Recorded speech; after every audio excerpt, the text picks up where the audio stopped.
Bonjour et bonsoir, ça dépend des heures que vous nous suivez. Bienvenue dans ma fidèle abonné à Congo Liberté Télévision, votre humble serviteur. De retour, président Moustapha, presque 4 jours de tournée depuis tout côté mission le premier, l'autre a presque de 6. Na côté arrêté, bon, il fallait comprendre. Dans la subite, accident, la circulation routière, donc on a même mis sous. Nanu ebongite, nana zongelite, ba pote na mutu ezana nous. Allez-y comprendre, pote na mukongo ezana nous. Mais Togobo sanate parce que le travail na biso autopona ya ko informer bino nde monitoyer to banda ba information ko peste la bino nyonso tout obo pesa biso confiance bolanda biso na kati ya Congo Liberté Télévision. Merci beaucoup Maman Jeanne na Londres, Maman Jeanne na Londres, Maman Angèle Pumbu na États-Unis, na pesi Maman Ritz na Paris, mbote na pesi ndeko nanga Jonas Muka na États-Unis, mbote na pesi ndeko nanga yi Papa Lucine Espagne, mbote ba nyonso ba très fidèle abonné. Boss, sans oublier Boss Feli na yokaki na assistance malgré na nazuité pas Mardoché, c'était déjà bien.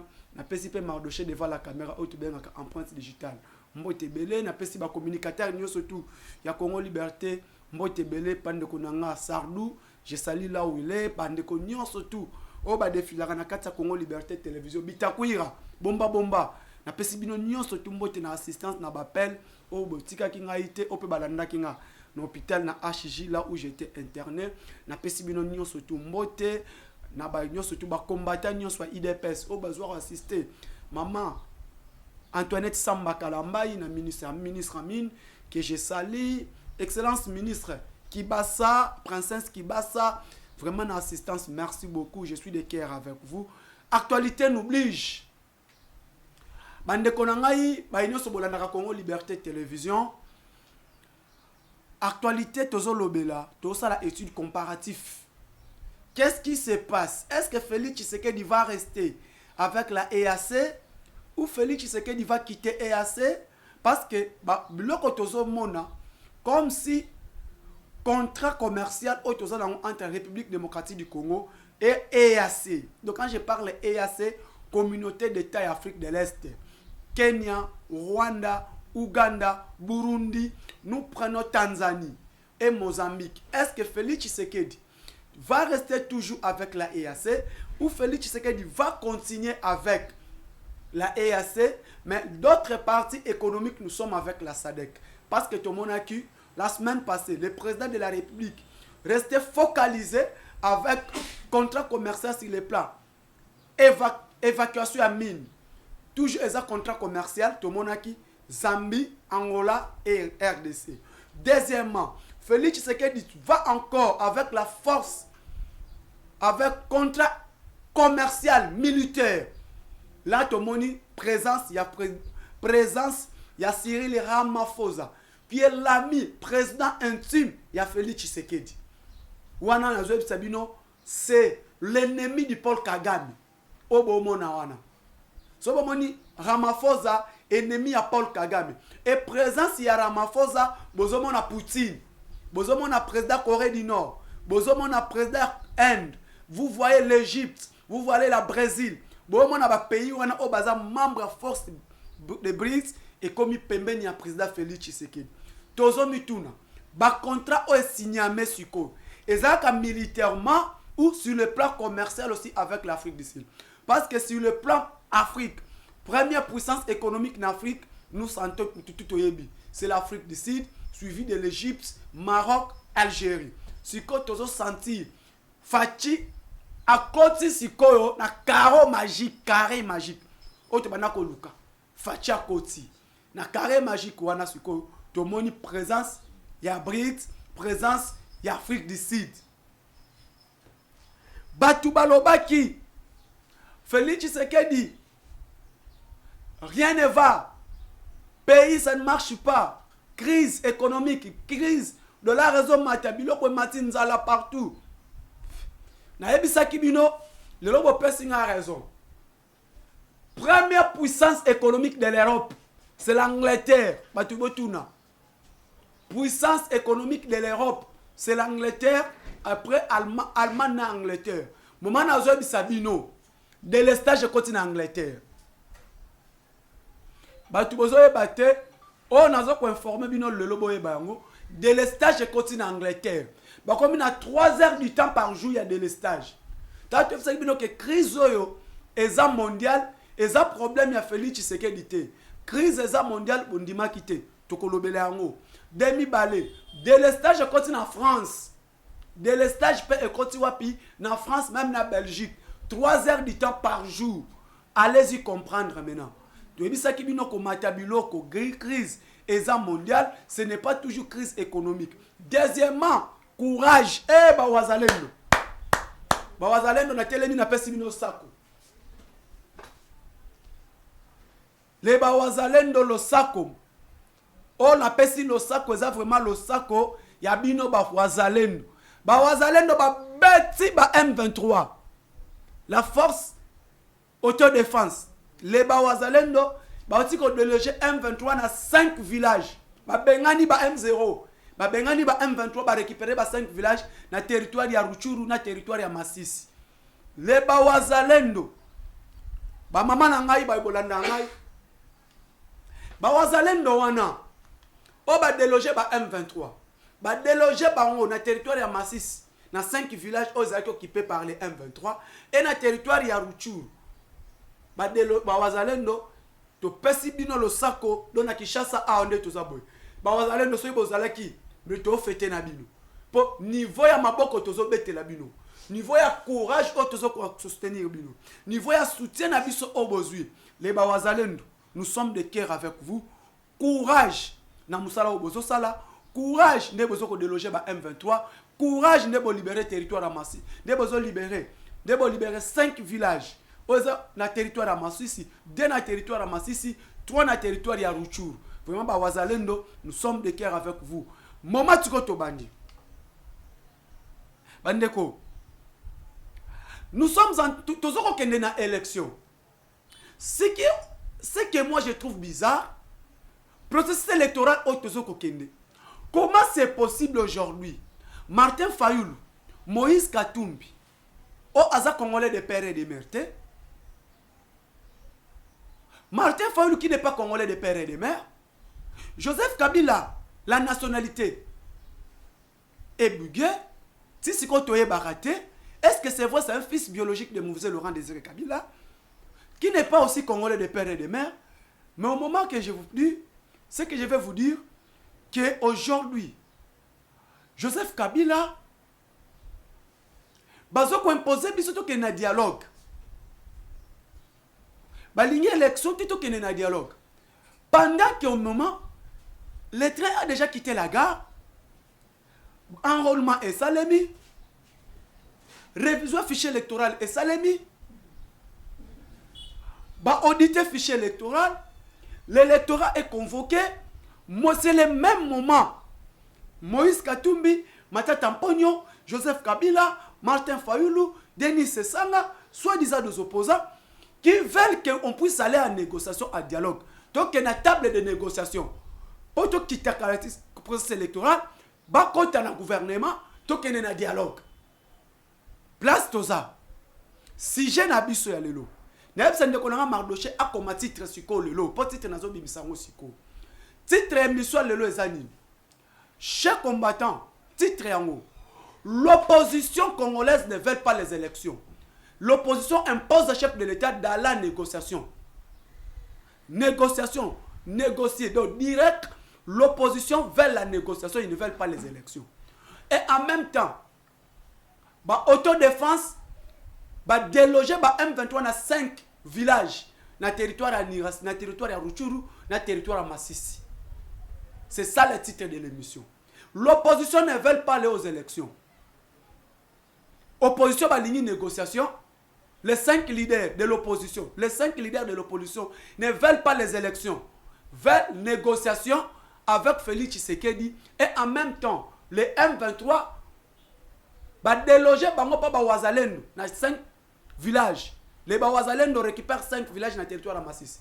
Les Bawazalendo récupèrent 5 villages dans le territoire de Masisi et de Ruchuru. C'est ça le titre. Clé to le place wana. Moment tozali sikoyo.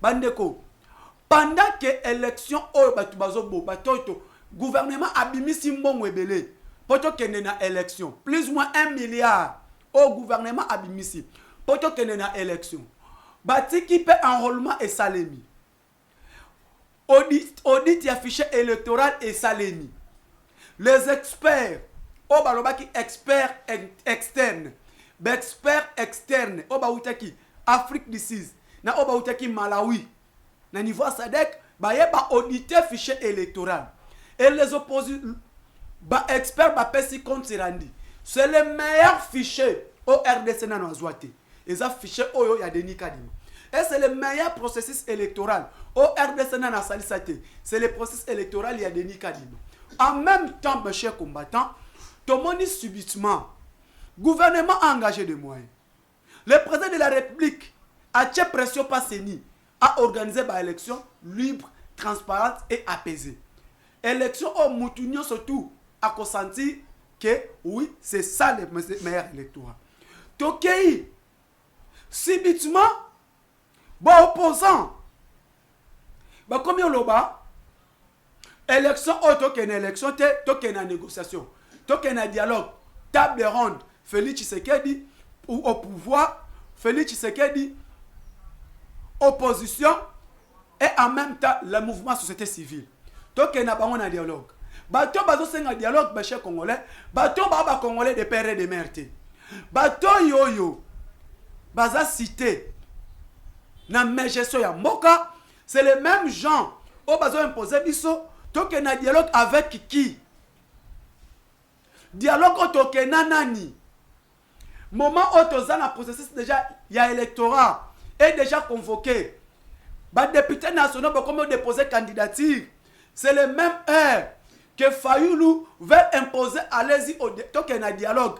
C'est le même temps que Cardinal Fridolin Ambongo a dialogue. C'est le même temps Joseph Kabila a s'enrôlé, a déjà écarté. Moyen postulaka exact parce qu'il a déjà consommé ce deux mandats. Kabila aussi impose un dialogue. Bandeko.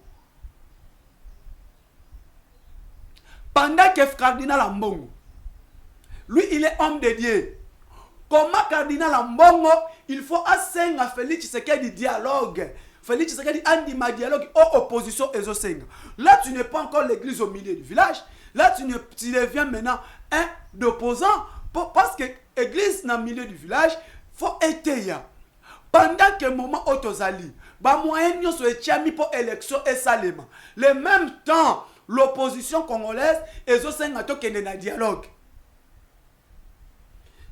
Le même temps, Joseph Kabila a Zosenga biso tokende na dialogue. Dialogue ngona nani? Na ye. Donc nous acceptons alors un dialogue. Na matata mponi. On a procès na justice. Na Denis Sesanga. O azana makila na maboko na ye. O ya boma batu. C'est un rebelle.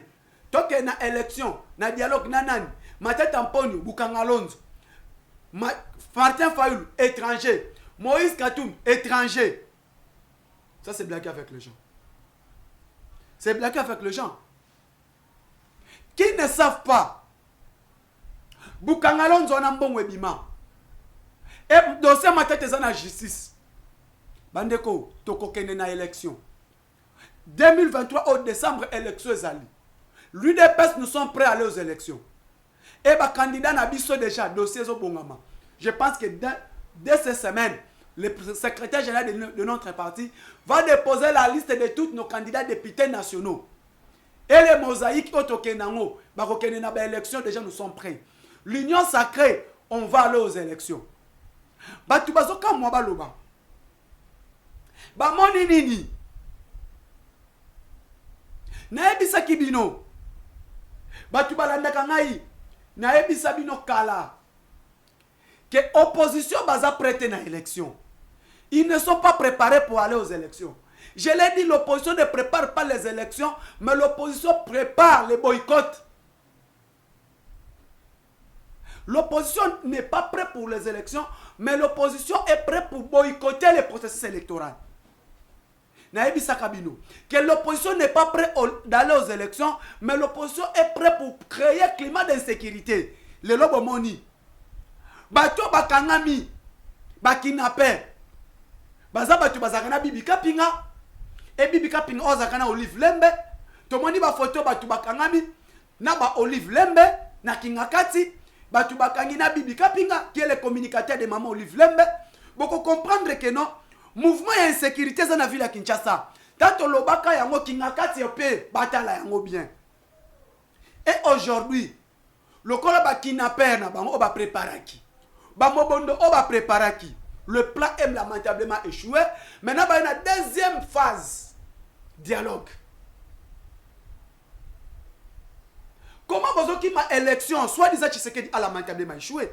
Vous nous avez dit que Tshisekedi a échoué. Tshisekedi n'a pas un bilan présenté au peuple congolais. Tshisekedi n'a rien fait pour la nation. C'est comme Moutou a sali le côté pour la nation. Pourquoi vous ne voulez pas aller avec lui directement aux élections parce qu'il a déjà échoué? Vous beaucoup créé, mais vous voulez aller à un dialogue. Pendant que Moutou Bolobi a échoué, Biloko est mati pris. Tshisekedi a sali le côté insécurité. Mais Bino de Bossale le Malunga. Bon, dit Mato qu'il y a une élection. L'IDPS a échoué. L'IDPS n'était pas préparé pour le pouvoir. L'IDPS était préparé pour la rue. Si quand l'IDPS a se préparé, qui était prêt pour battre l'IDPS. Bon, dit Mato qu'il y a une élection. Mais pourquoi vous fouillez les élections, vous demandez le dialogue et vous demandez les négociations, pardon. Vous êtes allé faire la diplomatie partout.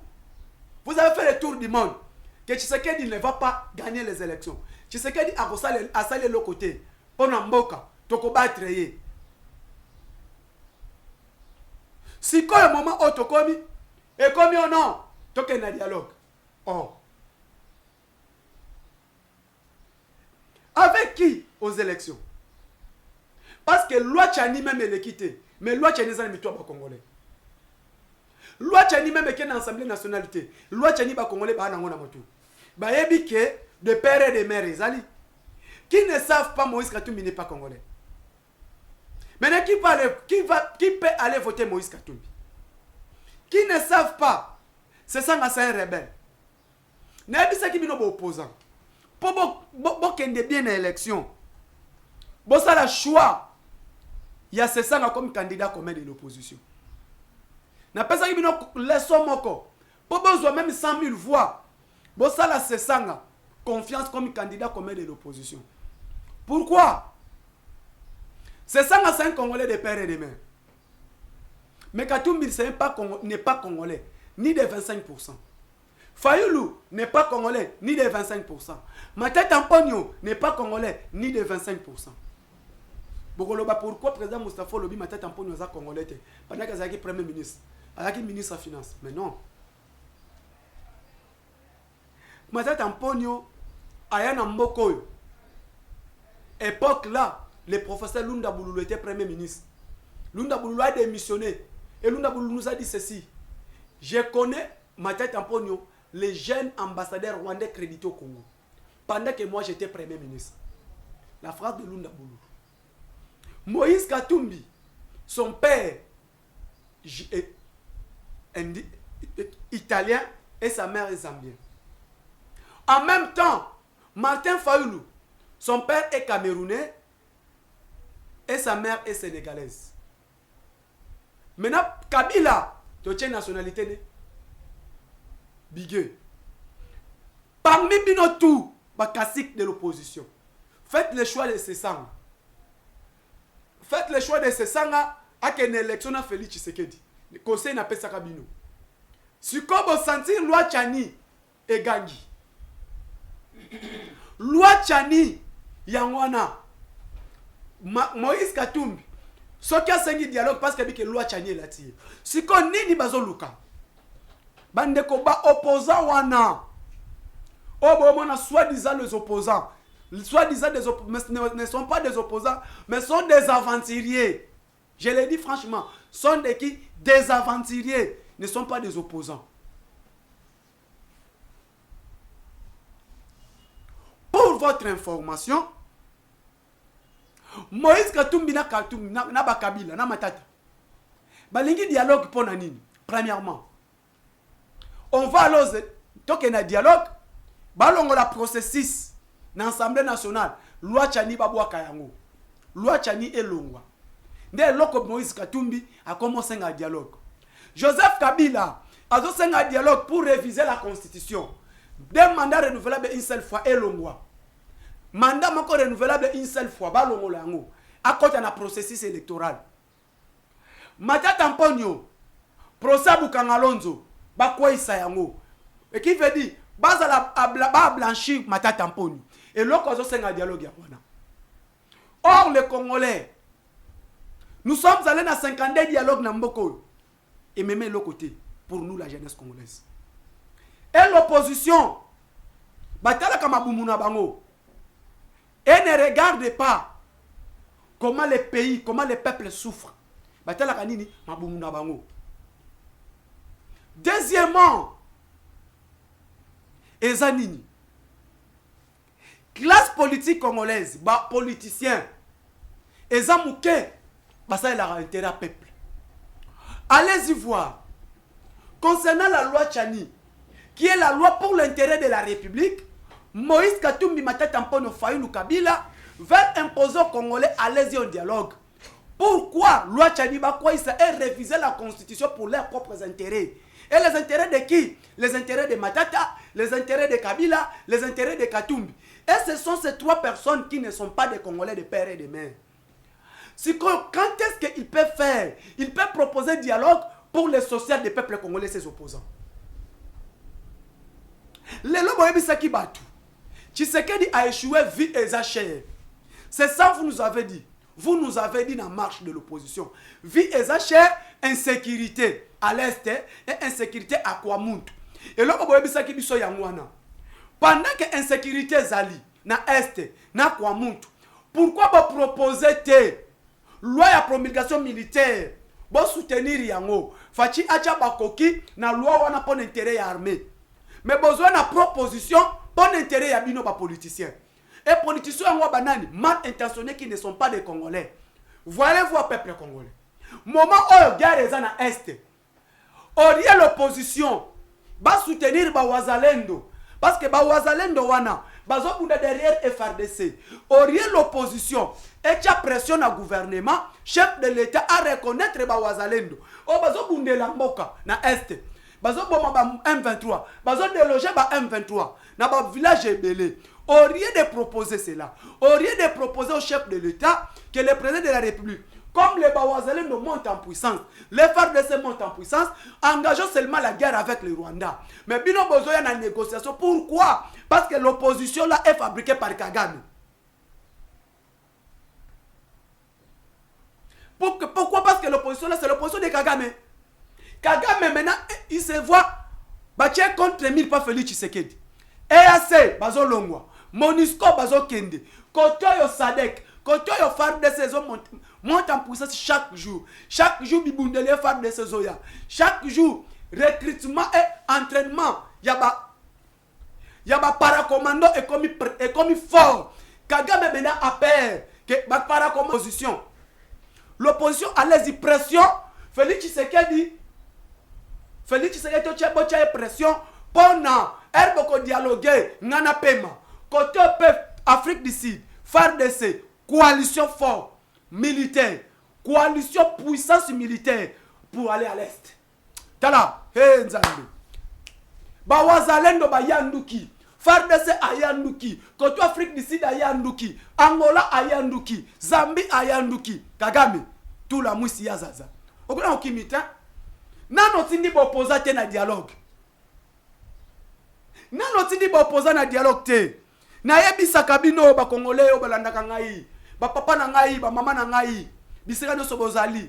Na yebisa kabino omoni ngane na boy. Na za premier défenseur ya ba wazalendo. Na yebisa kibino, les wazalendo n'acceptera jamais la proposition du Rwanda. Les wazalendo n'acceptera jamais rencontre wana na yebisa kibino yango lobi bolandit bolandi binomoko ba wazalendo na kibumba baniki ba M23 merci beaucoup ba wazalendo na Masisi baniki ba M23 ba déloger bango na 3 villages na Masisi 2 villages na Ruchuru ba wazalendo bino bosa na bango vous mona ki Félix Tshisekedi amuninga Kagame Bon, moi, Félix Tshisekedi a Mouninga Kagame. Félix Tshisekedi, c'est un Congolais, de père et de mère. A Sokola na Maya Njili, a Sokola na Maya Kalamu, a Ebiango, a Fana na Ngiringiri. Nena Ngiringiri a Kola na Limete. Tshisekedi, c'est un Congolais de père et de mère. Bon, le crise, il y a la crise. Na Rwanda Bolandit. Rwanda, au Bolbaki Keno, pays de verre. Premier producteur mondial à coltan. Yanki Moïb, Rwanda. Il y a la crise au Rwanda. Hier, il n'y a pas de courant na Rwanda. Afrique du Sud, il y a un somme de courant. Vous blaguez avec Tshisekedi, Abino. Vous voulez blaguer avec Tshisekedi. Bon, mon aki est Yuma. Noko, Yatongo. Je vous ai dit, le Congo a eu un président comme ni Juliette Malema. Les peuples sud-africains ne soient pas comme les peuples congolais. Ils ont vendu leur pays pendant 18 ans par des étrangers. Maintenant, ils ont un président congolais de père et de mère. Et ils vont combattre. C'est la phrase de l'opposition sud-africaine. Gilles Malema. Alors, les peuples sud-africains ne soyez pas comme les peuples congolais. Ils ont vendu leur pays par des $20 et des $10 par des étrangers pendant 21 ans. Maintenant, ils ont eu un président congolais. Comme Kobundisaye. Tala. Mardoché, nous avons un président. Fachi. Papa Félix, le Congo maintenant a un président. Fils de l'homme. Fils d'Abraham. Félix Tshisekedi Tshilombo. Fils de Kimbangu. Les descendants de Kimpavita. Les descendants de Kimpavita. Les descendants de Kimbangu. C'est Félix Tshisekedi Tshilombo que vous voyez. C'est l'étoile brillante pour la République démocratique du Congo. Lelo Sikoyo. Bawazalendo. Nayebisa ki bino émission passée avant ça l'accident na kata. Pour na sali 4 jours na ya plateau te. Vraiment je suis malade. Bawazalendo obomoni. Faut passer nayebisa ki bino ya y rencontre. Paul Kagame bakutana ki na Tambwe Mwamba. Kabila était représenté par Tambwe Mwamba. Moïse Katumbi était représenté par Mo Ibrahim. Et en même temps Moïse Katumbi était représenté par Mo Ibrahim. Parce que quand vous voyez Mo Ibrahim, vous voyez directement Moïse Katumbi. Kagame était là et son conseiller spécial en matière de sécurité. Et Sultan Makenga. Balobinin. Rencontre Wane Salema qui va coûter un chef ya Bawazalendo. Parce que Bawazalendo va avoir un obstacle pour la M23. Parce que les M23 voulaient faire saut vers Ouvira. Bakota batake, n'importe quel objectif dans Bawazalaki. Bakota la côté Ouvira, batake Ouvira, bakita vers Tanganyika. Pour avoir une insécurité na Katanga. L'armée congolaise était déjà mobilisée. Elle et Bawazalendo étaient déjà mobilisés. Pas question. Nous n'allons pas combattre Félix Tshisekedi. C'est un Congolais. Voilà la phrase de Bawazalendo. Nous sommes le mouvement autodéfense congolais. C'est que nous demandons seulement Félix Tshisekedi de nous reconnaître comme les réservistes des FARDC. Or, la loi sur les réservistes des FARDC, si elle est qu'en Assemblée nationale, Mbosso Alekissa, c'est là, c'est un papa, c'est un Congolais. Mbosso Alekissa, Bahati Alekissa. Fachika Atikali a promulgué ordonnance. Quand les Bawazalendo, Balobi, pas question. Donc, accepter jamais Nord qui voit la bastion de l'insécurité.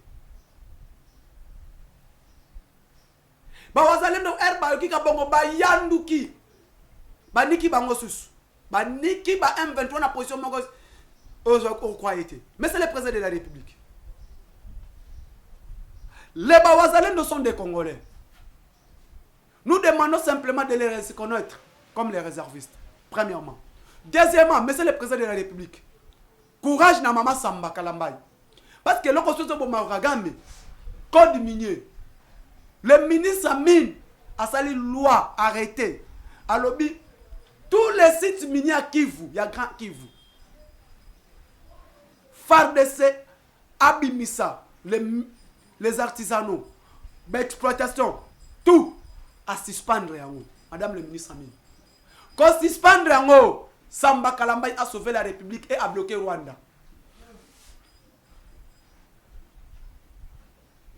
A bloqué Rwanda. Parce que Rwanda a besoin de minerai sur les poids illégaux. A besoin illégal. c'est Samba. Mutuaza parmi bato ya bomi Kagame. Ko boya ko exploiter mine na Nord Kivu et bloquer Rwanda. Côté P na Ituri. Et l'arrêté du gouverneur était déjà appliqué par le général, lieutenant général Constant Ndima.